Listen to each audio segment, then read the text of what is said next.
God loves the world, but unfortunately the whole world doesn't know this. Someone has to tell them. Someone has to tell them.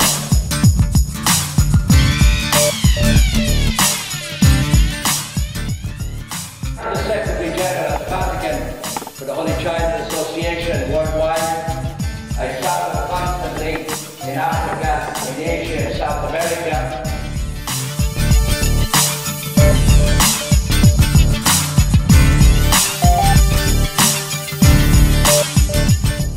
It's not my job to make people feel uncomfortable. I don't think that's necessary. But it is my job to share with people what I know and what I see as I move around the globe. I think my role in life as a missionary is to ask people to consider facts and figures and line them up with the gospel then, the gospel of Jesus Christ, the Good Shepherd, and see what we can do. We're missionaries not because we belong to a missionary order, but because we are baptized. That might be a revelation for you, because you're all baptized, I presume. That's why you're here today for Mass. We're all missionaries because that's what baptism means. It means each and every one of us baptized has a mission in the church and to the world. All of this is part of the missionary nature of the church. The financial thing is one side. It's important. That's why I'm very straight. We need money to save children. But we need faith and prayer to build up the community. We have to make the voice of the prophet, the voice of the missionary, the voice of the ordinary Catholic has to be heard. Because there's too many children dying. There's too many children being exploited.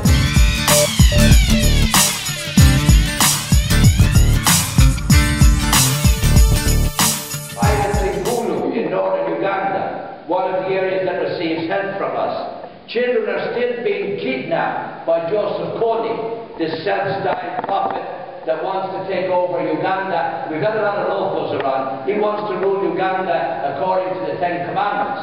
But meanwhile, he's kidnapped 25,000 children in the last 20 years, turned them into child soldiers. The girls are used as sex slaves. The boys are only 10 years of age. They fit a Kalashnikov into their hands and send them out to kill. Is that according to the Ten Commandments? My brothers and sisters, these are realities crying out for a response from all of us, hopefully from our governments, that they really cut through the red tape and the bureaucracy and get down to saving lives and change.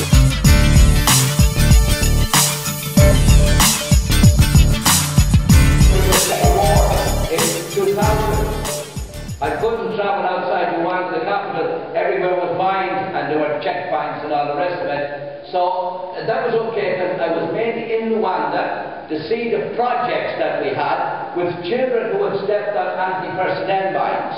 Many of the children had no arms, no legs, but they were still alive. And we were trying to rehabilitate with, what do you call them, prostheses, plastic legs and all sorts of other things to help them along. It's very cheap to plant an anti-personnel mine. It costs nothing to plant one.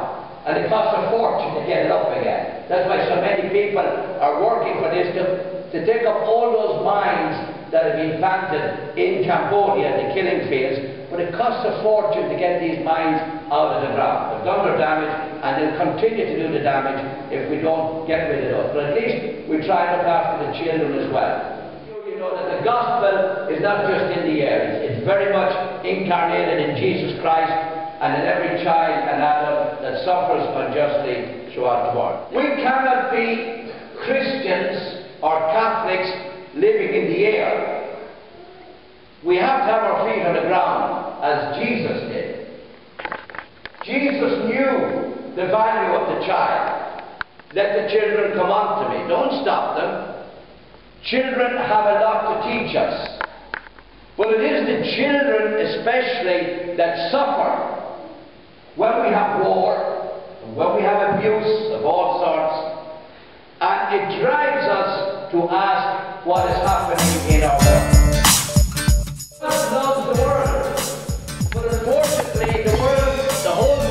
know this. Someone has to tell them.